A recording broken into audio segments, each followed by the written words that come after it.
Вот 3 слоя. Раз, два, три.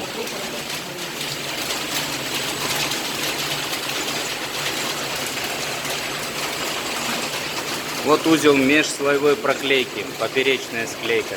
Видишь? Точечная. 2 узла. Здесь регулируется. Вот. Здесь формируется. Здесь фотометка, она отключена.